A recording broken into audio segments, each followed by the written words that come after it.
All right, are we ready to get started? Yes. Perfect.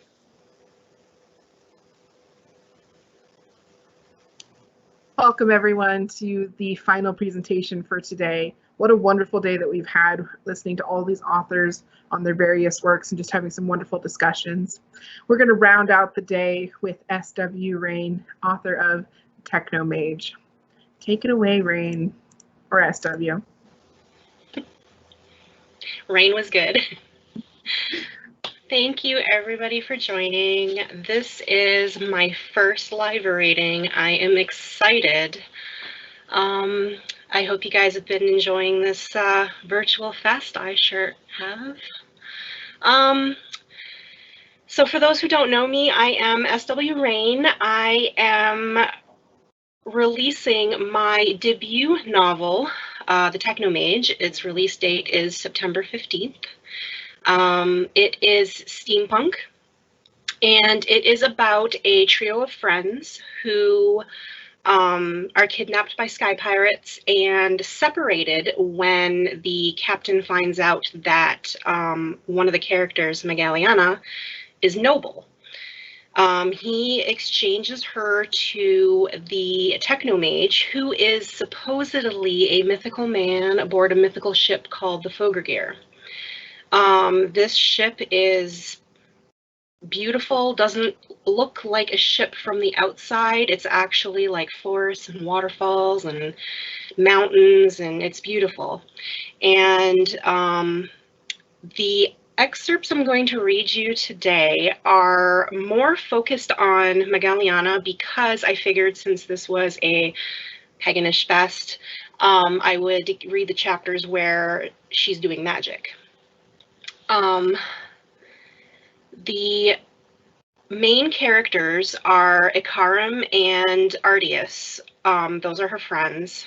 And throughout the book, they are trying to rescue her.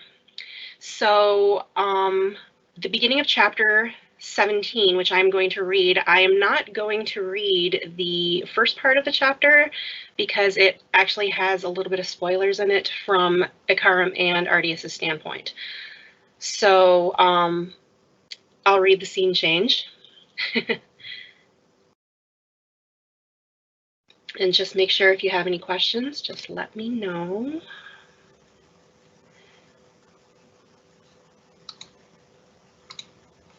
Congratulations on the soon-to-be-released novel. Well, thank you.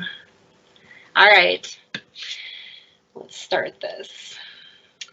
Megaliana slowly opened her eyes to the sound of birds chirping. Rays of sunshine pooled all around her as the sun tried to peek past the forest canopy. She was still in the cemetery, and it was just as peaceful and warm as before her slumber. It made her smile. Her eyes found the platter the Techno Mage had left her the previous night. There was barely anything left as the culprits pecked happily at the remainder of the fruit. They were startled away by Megaliana's movement as she stretched, their wings flapping way faster than truly needed. The metal wings that Ikarim had fabricated rested near her head, and her smile faded as gloom set in. "Oh, Ike," she whispered as she shut her teary eyes, hugging her gift tightly. "Art, please come save me." She allowed the warm, salty tears to fall for a moment, but her grief quickly turned to fury. She was separated from her friends and sold to a mythical man. Suddenly, feeling disturbingly filthy in Keenan's shirt, she decided that she would go get cleaned up first and foremost. Getting to her feet, she donned her wings and made her way to the lift. Her first stop was the quarters Josephus had loaned her for the time being. She had paid little attention to it before and hoped that such a regal suite would at least contain a bath. She slipped past the double doors and quietly shut them behind her. Now that she was able to get a better look, it seemed that it might have once belonged to somebody. Might have once been somebody's permanent room.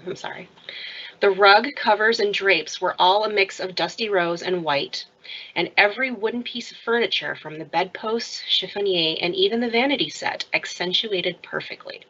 She made her way to the vanity where gorgeous pearl necklaces cascaded from the jewelry box, and breathtaking agate cameo brooches were scattered on the surface.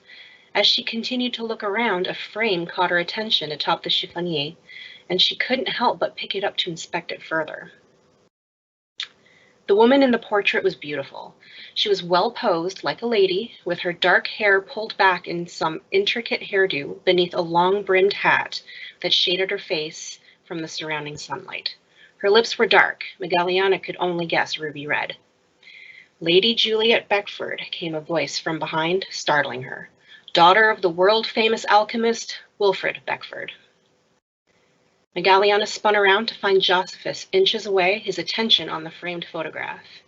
He carefully took it from her, and she put up no fight as she tilted her head, observing him. She had a feeling he personally knew the woman in the portrait. Was this her room? Josephus mouthed a silent, "Oh yes," as he nodded, his eyes still on Lady Juliet. "Did you know her?" "Yes, I do know her." She blinked in surprise. Did that mean Lady Juliet was still alive? Now she was even more curious about the man's reaction. Did Juliet choose someone else over him? Did she leave him? Megaliana slowly and cautiously pulled the frame away from the man, lost in thought, and set it back on the chiffonier where she had found it. When she turned back around, the mage's eyes were shut. Joss? She felt a tinge of compassion for him. Whatever had happened seemed to affect him deeply. And though he claimed to simply be a man awaiting recompense, she briefly wondered if the reward money being offered by her father would aid the lady. Josephus opened his eyes, but it took a few seconds before his distant gaze returned to the present. He gently smiled. "I trust you slept well?" "I did," she answered, wary of the subject change. "Rather peacefully, actually."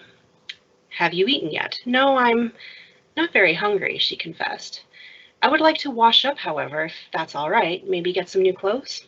"Of course," he replied, the soft smile still on his lips.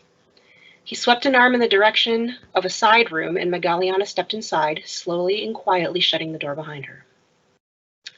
The bathroom was just as luxurious. She ran a hand across the smooth porcelain tiles of the paneled walls as she made her way toward the marbled washstand, her eyes on the encased bath in the middle of the room. She paused at the table where various floral soaps, herbs, salts, and scented oils were lined up behind a vase of wilted flowers. She picked up one of the colorful glass bottles labeled Auto of Roses. She was impressed, and also hardly surprised, that Lady Juliet would own the costliest of all perfumes. She removed the rubber cap and instantly threw her head back. The scent of the 100-leaved rose was beautiful, but excessively powerful. Her eyes traveled to the thin chemise dresses pristinely folded on the shelf above as she put the bottle back. It seemed that Lady Juliet had everything except Josephus. What happened? She freshened up at the washstand and returned to the main room to find clothing laid out for her on the bed. She ran her fingers across the silky white shirt, her eyes falling to the iridescent hem ruffles of the bronze-colored skirt. She shook her head. Even Lady Juliet's clothing was as regal as everything else. Megaliana dressed anyway, then sat at the commode and looked at her reflection in the mirror. Her dreadlocks were messy and her skin seemed to lack color, which she guessed was from the lack of nourishment.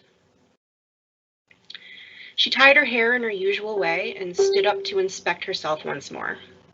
The ensemble was gorgeous, but seeing it on her body simply reminded her of all the private events her parents made her attend while introducing her to her suitors. Thankfully, the wings added their own charm and complemented nicely with the clothing. With newfound determination, she walked out of the room. She searched for tools and bottles on every floor but found none. She was a woman on a mission. She was to be kept upon the Fogrgear for any duration of time. She needed to keep herself busy, and the golems in the cemetery would give her plenty to do. Eventually, she arrived on an unfamiliar floor. She cast the attendant a curious glance as she stepped off the lift, but he said and revealed nothing. The wide hallway was similar to the one that led to the room she stayed in, but the door at the end was much smaller and made of thick steel. Try as she might, she couldn't remember being shown this particular level during her tour. The maddening hum was particularly obvious here, and Megaliana had to grit her teeth to ignore it. She gently placed a palm against the steel and could feel ever so faint vibrations. Trailing her hand down to the intricately carved doorknob, she tentatively turned the handle and pushed. The door opened. She stepped into the room and carefully shut it behind her, trying to be as quiet as possible. She had the feeling that she wasn't supposed to be there, but something had caught her eye. Glowing green vines were tangled around the wall, ceiling, and floor of the room, which was much, much bigger than the steel door suggested. She inspected some of them and realized that they were tiny wires, much like the ones contained inside the golems, full of green liquid. Unlike those, however, these vines appeared to move, almost as if they were alive. Unsure what to make of them, Megaliana found her way to the center of the room where she'd swear she hit the jackpot. Thick wooden tables were filled to the brim with blown glass bottles, containers, and plates of powders. Controlled fires burned in a few jars, and she shivered from excitement. This was her area of expertise. The equipment was more than she had owned in Gesselmeyer's shop, and definitely more diverse than what they owned in the house. Enraptured, she inspected every single object until she spotted a figure past the curios with black markings on his back and shoulders, sitting cross-legged in front of a tall window.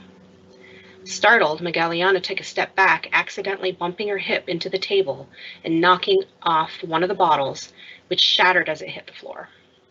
She brought both hands up to her mouth, her eyes wide in a mixture of fear and apology. The figure stirred from his meditation. Dame Megaliana. She froze. The person with markings over his body was none other than the Techno Mage, and he knew that she was standing behind him without even turning around. I'm so sorry. She rushed around the table and began picking up some of the shards. The last thing she wanted was to have the Techno Mage angry with her. She couldn't risk her upcoming release or even endangering herself. Josephus eventually kneeled near her and carefully flipped her glass-filled hand, allowing the pieces to fall back to the ground. Confused, she met his gaze and swallowed harder than she really meant to. The gentle smile always playing on his lips was so hypnotic. I'll have someone clean this up. Megaliana quickly glanced away in embarrassment, but her eyes didn't travel far. They shifted to the black markings that stretched over his arms and chest. Does it scare you? He asked, as he stood back to his full height. He opened his arms and slowly spun around, inviting her to completely view them. Do they strike fear into your heart? Megaliana gradually got back to her feet, quietly inspecting the markings. She recognized the alchemical formula and symbols, but there was also various words in many unknown languages and even animals and objects. Are they supposed to? She stuttered, hesitant. Mage took a step toward Megaliana and she backed away. He continued to approach her until she was pinned against the table. You tell me, he said, rather mischievously. Megaliana's heart raced. She feared for her life, but she was also curious about the markings. She inspected them a little more, especially the formulas, hoping to grasp a concept or two, but none of it immediately made sense. Her gaze met his once more as she ever so slightly shook her head. No. Josephus pulled away, returning to his meditation spot and slipping on his silky black shirt. There you have it. You have nothing to fear. Now, what can I do for you? She had practically forgotten why she came to see him to begin with. I would like tools and bottles, please. Josephus raised a brow. Whatever for? I want to fix the golems. A chuckle escaped him. If you're planning your escape, he started, but Megaliana cut him off. I want to fix the golems in the cemetery. Please, she tried again. Josephus seemed pensive. In the very short time she had known him, Megaliana found it rare to see him with a serious expression instead of his usual gentle smile or playful smirk. Nobody's capable of fixing them but me. Please, she begged. You will not permit me to leave, and I don't know how long you'll keep me here. At least allow me a hobby to lose track of time. Please, Joss. Josephus watched her carefully a moment more. She wondered what went through his mind as he seemed to consider her words quite carefully. Very well. I'll have tools brought to the cemetery for you. Grab what you need here, he gestured to the tables. She exhaled with gratitude, her heart fluttering anticipation. Thank you. She turned to the table and began picking up glass bottles, inspecting them carefully. Her attention was diverted, however, back to the vines by the door. She narrowed her eyes in intrigue. May I ask a question? Of course. What are those vines over there? The green ones. They're unlike anything I've seen. That, my dear, is alchemy, but in a purer form. She raised a brow and shook her head. A pure form of alchemy? She didn't understand how that was possible. Josephus approached the jars of controlled fire. As an alchemist, you are aware that alchemy is an equivalent exchange. You take elements and transform them into their opposite. He covered one of the flames with a lid, then removed it after a few seconds, allowing the smoke to escape. He picked up the jar and tilted it above an empty glass bottle, pouring out a clear liquid. Megaliana had been taught this growing up, though she was thoroughly impressed that the Techno Mage did it all without the aid of a pendulum. You know that fire can turn to water and air, and that air can turn to water and earth. You can get more complicated and say that oxygen turns to hydrogen, lead turns to gold, or you can make it into a purer form. Josephus poured the water into a plate of sand on another table. Megaliana followed closely, curious and observant. He dipped his index finger into the mix and stirred until it was properly absorbed. Then he used both hands to knead the wet sand. Soon it did not look like sand at all, but clay. Megaliana frowned, then glanced about for a pendulum. How are you? The Techno Mage only replied with an amused grin as he molded the clay to look like a miniature golem. Instantly it hardened and turned to brass, then to bronze. Vines grew and wrapped themselves around the statuette, and she wrinkled her nose when great insects emerged, but she was so enthralled she couldn't turn away. He sprinkled a fine crystallized powder onto the figurine, and Megaliana gasped as it began to move on its own. Josephus held his hand out closer for her to see. It was an amazing spectacle, and she couldn't even comprehend how he was doing it. Suddenly, he sandwiched the miniature golem and crushed it, revealing nothing but dust as he pulled his hand away. He poured the dust into the empty glass bottle, and the tiny particles instantly liquefied once inside. Megaliana was speechless. The entire ship, the Fugger, is built this way. Technology and alchemy merged together. Magic. He corked the bottle and offered it to her. She was reluctant to take it. Magic? More like sorcery. She was convinced that what he had just done was not alchemy. However, she had to admit it was truly fascinating. Megaliana finally accepted the bottle and inspected the green substance that seemed to glow with a life force all its own. May I keep this to study?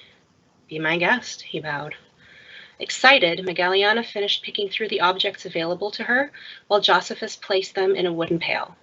With new liquid to study and the promise of tools to keep her occupied, she thanked the mage and made her way back to the cemetery. Chapter 18. A large belt filled with tools awaited Megaliana when she reached the cemetery. She smiled, pleased that the mage had kept his word, and it arrived so quickly, even before she did. Resting the pail and gear at the foot of the first towering golem, she pulled out the bottle of pure alchemy. How did you do this? She mused to herself. She racked her brain, trying to figure out how Josephus retained every single secret directive without the pendulum. It just wasn't possible. There were too many formulas, too many transfiguration circles and ingredients to retain it all. And if that were the case, then he was far more intelligent than imaginable, and she feared what he was truly capable of. Setting the bottle down by the pail, Megaliana unbuttoned the sleeves of her silk blouse and rolled them up, ready to get to work. She toiled on well past lunch, only nibbling on what the cooks brought her here and there, but her lunch largely remained untouched. 1 second. Sheets of copper were laid out on the ground in the same order in which she had removed them, leaving the golem with one dismantled arm and long, fine veins dangling from the shoulder. Now she knew why Akaram loved tinkering as much as he did. It was pretty satisfying. Of course, he would have had the arm taken apart in a quarter of the time that it took her. Are you warm? Asked a familiar voice. Megaliana jumped, startled. Having dressed down to nothing more than her silk undershirt and bloomers, she scrambled to reach for the blouse and skirt that she had carefully placed by the golem's foot. Joss! She shrieked, hiding behind the giant idol's leg and quickly dressing. Apologies, but you do not have to dress for me, he said gently. I brought dinner. Megaliana's cheeks flushed pink in embarrassment. I just didn't want to get the clothes dirty, she squeaked. They're too beautiful. Did they belong to Lady Juliet? She peeked around the leg to find Josephus a few feet away with a tray full of food. Yes, he answered, his eyes on her. They are hers. Would you prefer mechanic coveralls? He placed the tray of food down and sat in the grass. Once fully dressed, she cautiously stepped out from behind the golem and nodded. If it would not cause you any trouble, then yes, I would. Josephus smiled that genuine and hypnotic smile. No trouble, Dame Megaliana. However, may I offer a compliment? The dress suits you beautifully. Megaliana frowned, averting her gaze to the tray of food. She was reminded of Cambridge's advances, but her flushed cheeks betrayed her into accepting the charismatic man's compliment. Josephus grabbed a piece of salted meat. You should take more breaks from your work or you'll be ill from exhaustion. I'm enjoying what I'm doing, so it can hardly be considered work, she said as she tentatively looked back at him. He smiled. Very well, please join me for dinner. Lowering herself into the grass across from the mage, she reached for some bread and nibbled on it. Is there anything else that you might need? Megaliana shook her head. Really, the only thing holding her back from further studying the golems was the fear of soiling the beautiful clothes. They continued to eat in silence. Josephus eventually took his leave after their dinner, the platter of food remaining with Megaliana after he made her promise she would eat more. Eager to get back to work, she quickly dressed down to her undershirt and bloomers once more, then stepped over to the wooden pail. She had found the opening, small fuel ring attached to the golem's back, where infusions could be fed into it. She did not want to use the green infusion that Josephus made her earlier, so she decided to make her own. Grabbing the platter of food, she emptied the remnants onto the grass without any regard to her promise, reached into the pail, and poured fine sand from a leather pouch onto the tray before gathering 3 long sticks. She stuck them into the ground around the platter for leverage, tied the tops together with string, and wrapped a quartz prism with the rest of it. She dangled the crystal from the makeshift pivot until the tip dented the smooth surface of the sand ever so lightly. She placed 2 jars next to her system, then kneeled before her project with a satisfied nod. It was time to do what she did best. Megaliana inhaled deeply, then flicked the crystal clockwise. She did so a few more times until the crystal formed a circle on the extremity of the sand-filled platter. She watched it carefully, waiting for it to center itself and begin oscillating. With the ingredients and objects set out before her, she got to work. A pinch of salt with 1 swing. Counterclockwise stir with the next swing. A fire created with the 3rd swing, and add them all together per the symbol displayed in the sand. The flames of Megaliana's controlled fire turned purple, green, then blue. She covered the jar with its lid and waited a few seconds before removing it. A royal blue smoke escaped as she poured the glowing sky blue liquid into an empty bottle. Corking the infusion, she got to her feet and climbed the golem's other arm with ease. Sitting on the mechanical beast's shoulder, she wrapped her legs around the large head and leaned backward until her back was flush with the back of the golem. She unscrewed the fuel ring and tried to see what was inside, frowning as her position made it difficult. Sitting back up, she rolled over and slid forward on her stomach. Her grip around the golem's head was definitely not as great as when she was upside down, but she just couldn't see. Her hands fiddled with the opening and her entire body shook from the awkward position and lack of strength to keep herself up. She gasped as her legs barely held on. She wrapped her toes and ankles around as tightly as she could, but her trembling grew even worse. She tried to slide back up, but found herself unable to. Gritting her teeth and mentally cussing out the silky material she wore, Megaliana quickly calculated the distance she would fall and concluded that if she was lucky, she would have enough time to roll without hitting her head. The thought brought no comfort. In a panic, she attempted to scramble up the golem's back, but continued slipping until she fell. Tensing up and shutting her eyes as hard as she could, she twisted her body in midair as she expected the fall, except she never hit the ground. She slowly peeked at her situation, then both eyes shot open in shock. Josephus had 1 hand extended forward, a glowing transmutation circle drawn into his palm. Heart racing, she realized she was standing upright, her feet floating inches away from the grass. She whimpered. How was he doing it? It couldn't possibly be with alchemy. He had to be some kind of sorcerer. As much as the thought terrified her, it also brought up conflicting thoughts of wonder and amazement. The mage slowly stepped forward, closing the distance between them until his face was inches away from hers. He placed his hand up against the golem's leg, causing the transmutation circle to disappear, and Megaliana's feet to gently make contact with the grass. Pinned between the man and the construct, her whole body trembled with fear and adrenaline. Josephus exhaled in relief. "I could have gotten you a ladder, Dame Megaliana," he whispered. With her breath caught in her throat, she stared up at him, unable to move. Finally, Josephus took a step back. "I'm glad you didn't get hurt. I brought you some coveralls." He offered her the neatly folded clothes. Megaliana's legs finally gave out from beneath her, and she fell to her knees. "How?" she asked, incredulous. Tears of frustration welled up in her eyes. "Alchemy," was the mage's very gentle and simple reply. Megaliana shook her head. "That's impossible." He gave her a faint, sympathetic smile before he set the coveralls down at her feet. "Let me fetch you a ladder." She watched him walk away and wiped at her tears. She just couldn't understand. He kept saying that it was alchemy, but how was he doing everything without a pendulum? And even if he prepared for everything beforehand, how did he know to prep a transmutation circle that would prevent her from hitting the ground? The memory replayed in her mind, and she let out a sob, trembling once more. It just couldn't be alchemy, because she had never seen, heard of, or studied anything even remotely close to what he accomplished. It was maddening. Wiping at her tears again, Megaliana took a few deep breaths before she donned the tan coveralls.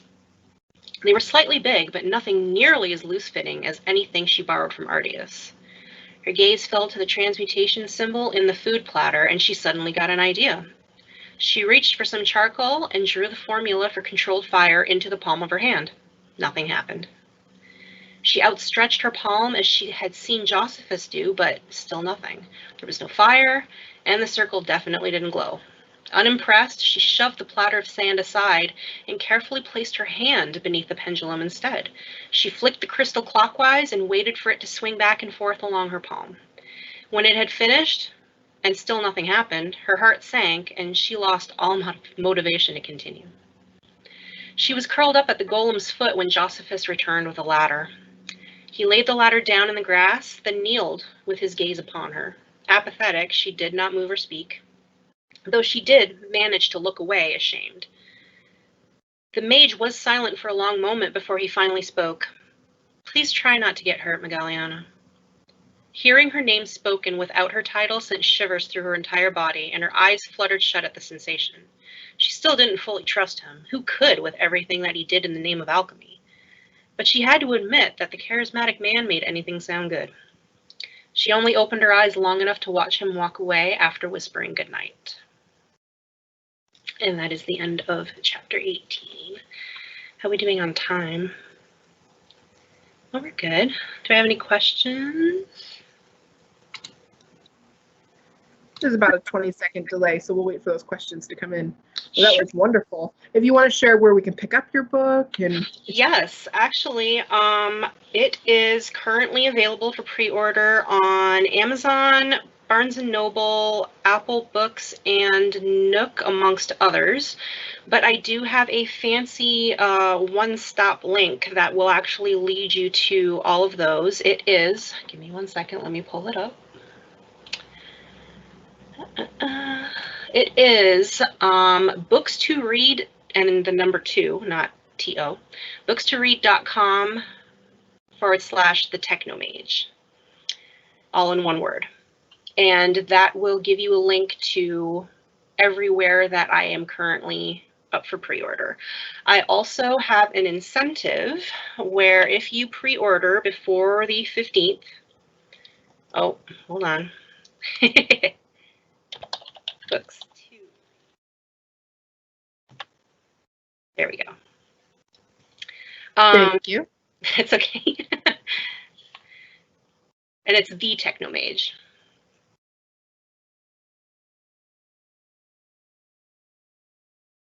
I'm sorry, I got distracted. My incentive is if you pre-order before the 15th and you email me your proof of purchase at Raine@swraine.com. That's Raine with an E. I also have these cute little acrylic pins that I can ship you, and a signed sticker. I signed this one. It's so pretty. I signed it in bronze. It's so pretty. I know. I signed it in bronze and it just pops right out. Do you want to drop your email into there too? Absolutely. So, there we go.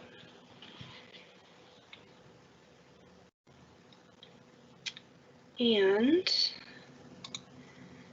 if there are no questions, I actually planned on another chapter. Chapter 22. Where is my... There I it is. do not have any questions currently, so feel free to go for it. All right. So this is chapter 22. The few chapters in between contained Josephus's point of view and another chapter with Ikarim and Ardias. So chapter 22 is back with Megaliana and her alchemy. Oh, hold on, I got the wrong mouse going on here. I got my laptop over here. All right, let me take a drink here first.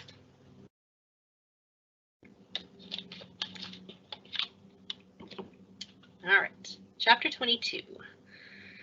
Megaliana lost track of how many times she failed to imitate pure alchemy. She had watched Josephus carefully, but was clearly missing one or more steps because she just couldn't duplicate it. She even went so far as to break down each action individually, performing it again and again until it was satisfactory. She had created the fire. That part was easy. She had snuffed out the fire. That act was also a no-brainer since she was an alchemist. However, she could not get water from the smothered fire. She adjusted her measures repeatedly and retraced through her mental notes, finally producing a few drops. Thrilled, she continued to tweak and improve her method until the water level was acceptable. The next task was trying to knead the sand into clay, and that was the step that had kept her frustrated most of the afternoon. "My, you've come quite far already," said a familiar voice. Megaliana spun around to see the mage standing nearby with a platter of food. With a huff, she turned back around to her project, persistent on getting it to work. She did not care about the food. All she wanted was to succeed. Josephus chuckled as he set the plate down, then slowly ran his fingers along her arms until he reached her hands, leading her through the alchemy. Megaliana got goosebumps from the initial contact. With difficulty, she shoved the fluttering sensation in her stomach aside in favor of watching his actions carefully. The mage had her create fire and snuff it out. She had done it so many times that it just felt natural, as he made it out to be. He aided her in pouring the water onto some sand, then forced her fingers to carefully knead it. "Do you feel that?" he whispered in her ear. Shivers slid down her entire body, and a shuddered breath escaped her. "You must knead it exactly right." There. Megaliana almost missed it while she wondered how the man affected her so. He was very charismatic, but sometimes she wondered if he was hypnotizing her. There was an ever so slight difference in the sand, and she forced her mind to focus away from the mysterious mage to the subject at hand. It did not look any different than wet sand normally did, but she did eventually feel it. The more Josephus led her hands to knead it, the more she felt the clay and eventually saw it transform. It was always so amazing to witness. She still couldn't believe that the mage did all of this without a pendulum. Her heart raced in excitement. Megaliana slightly turned her head to try and look at him, but he stopped her. "Pay attention, Megaliana." Her attention shot back to the clay. It began to harden and shine as it turned brassy, then hardened to bronze. Josephus had her hold it in her left palm, then placed her right hand on top of the hardened glob. "Are you ready?" he whispered in her ear, sending shivers down her body anew. Before she could answer, he firmly pressed her hand into the bronze, and her mind spiraled back to focus. She met with some resistance, the clay was solid after all, and she opened her mouth to protest, but paused. The bronze crumbled as he led her to crush it. Her palms were eventually pressed together, sandwiched in between his. His right fingers gently dug in between hers, and he pulled her top hand away, revealing a small pile of fine dust in her left palm. She inspected it closely before Josephus closed her fingers around the dust and moved her hand over top of the jar where the fire had once been. Open your hand, he instructed. Megaliana did as she was told, and Josephus turned her hand sideways to spill the contents of her palm into the receptacle. She gasped at the sensation as she watched the fine powder-like substance instantly turn into a green liquid once it fell from her hand and touched the glass of the jar. Josephus had completely walked her through a transfiguration. She tried to wrap her head around what they had just done, frustrated that she hadn't taken any physical notes. Those thoughts dissipated, however, when the Techno Mage gently trailed his fingers over her arms as he stepped away. Her eyelids fluttered shut at the goose flesh. You'll get there on your own, he said. I have faith in your abilities. Megaliana's eyes shot open and she spun to face him. Teach me more, she begged. Please, teach me more. She desperately wanted to learn this pure alchemy. Mostly, she wanted to prove to herself that alchemy really could be performed without a pendulum. Her curiosity was insatiable, especially when she couldn't figure it out on her own. Not just yet. Josephus picked up the platter of food and headed back toward her. I want to see how far you can get on your own. I want to see your limits. Megaliana growled at his words.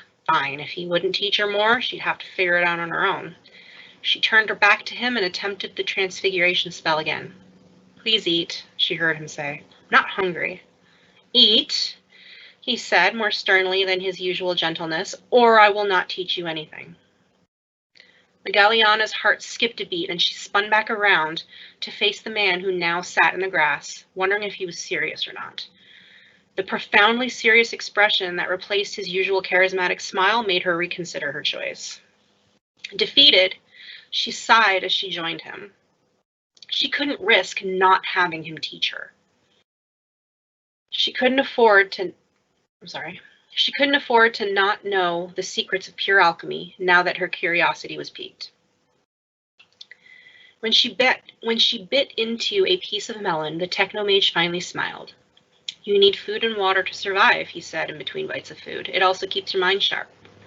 Without a sharp mind, you can't focus, and you will not succeed in making pure alchemy. Just something to consider.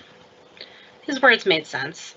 She needed to be careful and take her meal breaks. Perhaps that was why she hadn't been able to succeed in recreating the transfiguration lately. She really hadn't eaten much. He tried some casual small talk while Megaliana nibbled on a tiny amount of food, enough to satisfy him. But she didn't pay much attention as her thoughts were purely focused on replaying the transmutation in her head. Sometimes it seemed simple, but when she went over it again, it suddenly seemed impossible. She was so lost in thought that eventually she simply got to her feet and returned to trying to reproduce the spell. Eventually she looked over her shoulder, a technical question burning on her lips, but Josephus was no longer there. She wasn't sure if 1 minute had passed or 1 hour. Shaking her head to rid the fog invading her mind, she turned her attention back to her work. The sun eventually set, and Megaliana's progress was regressing. She had managed only once to knead the sand into clay, but she could not get it to harden and turn to bronze. When she tried again, she couldn't even get the sand to turn to clay. The longer she tried, the more even simpler tasks, such as creating water from the fire vapors, seemed entirely too advanced for her. She stood in the moonlight that pooled past the canopy, tired and frustrated. Growling, she pulled at the dreads of her hair and spun in place, exasperated. She quickly paused when she saw Josephus before her with another plate of food. I'm surprised you're still awake at this hour, Megaliana. Normally you'd be asleep at the foot of one of the golems. I can't do it, she sighed, dropping her hands to her sides and her chin to her chest in defeat. The mage put the food down, took her hands, and softly spun her around to guide her once more. They had only reached the clay stage when Megaliana pulled her hands away from his. She tried hard to focus on every single tiny movement that the man did, but her brain just couldn't handle it anymore. In fact, she often found herself thinking of how smooth his hands felt against hers instead. Pulling away from the mage, she huffed and placed her palms against her temples. You should get some rest, he said compassionately, despite everything. You're exhausted. Teach me, she cried, spinning back around to face him. Explain it to me with words so I can understand. Words aren't needed. You need only feel, he replied, picking up the plate of food. You need food and some sleep, and you can try this again tomorrow with a fresh view. He gave her a tranquil smile, and he offered the plate, but Megaliana slapped it out of his hand in frustration. She didn't want food or sleep. She wanted to master the transmutation. At a barely detectable twitch of annoyance in the mage's features, her heart dropped, and a realization sank in of what she had just done. Tears welled up in her eyes, and she parted her lips to apologize, but Josephus whispered goodnight first and walked away. Lips quivering, Megaliana waited until he disappeared on the lift before she fell to her knees and sobbed. Had her exhaustion and frustration finally gotten to Josephus? Had she blown her chances of him teaching her any more? She curled up in the grass by the dropped food and hugged herself as she cried. Ike, she whispered. Art. Eventually, she fell asleep. That is the end of chapter 22.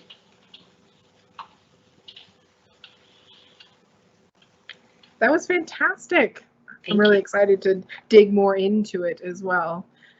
So we've got about 5 minutes left, so we can do a last call for any questions. We haven't had any come in during the reading. I think everybody was just sort of like leaning into the literature, which was fantastic.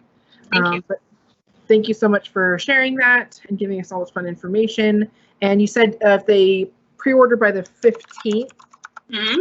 Pre-order by the 14th because it's releasing on the 15th. Oh, gotcha. Okay. So if you send me your proof of purchase at my email, then I will send you a cute little acrylic pin and a signed sticker. I love awesome swag. I think that's so cool. I'm all about it.